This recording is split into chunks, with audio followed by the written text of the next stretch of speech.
Donut. It's been a long time without touching anybody. So now we are going to study how to make the scale of any drawings. Suppose you want to import the PDF file in your AutoCAD, but it has not the exact dimension you need. So now it's time to know how you can scale your drawing in order to get the exact dimension you want.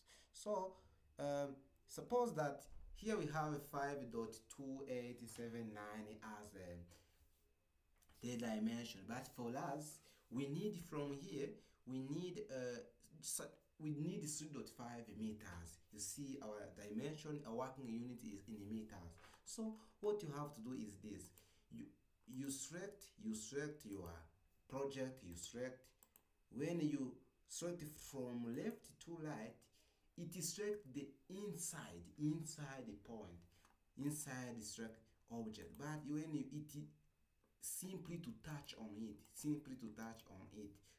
let us check. It is simply to touch on it, but here it is select only the inside elements. So let us select, then how many home tabs here, click here, then specify the base point. This is our base point. So this is our base point.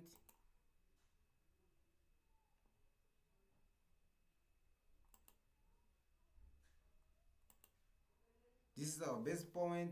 Now they ask you to specify the scale factor or copy a reference.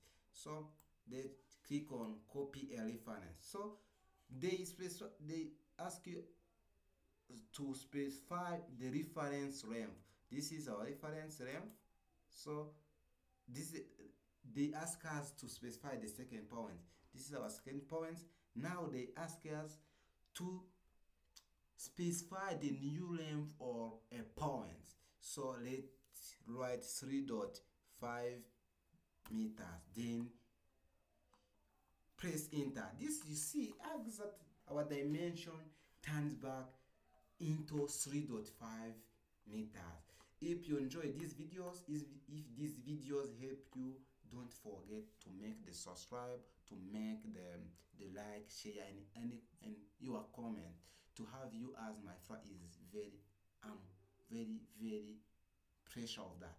Thank you. Ciao ciao. Let us see on next videos. Thank you.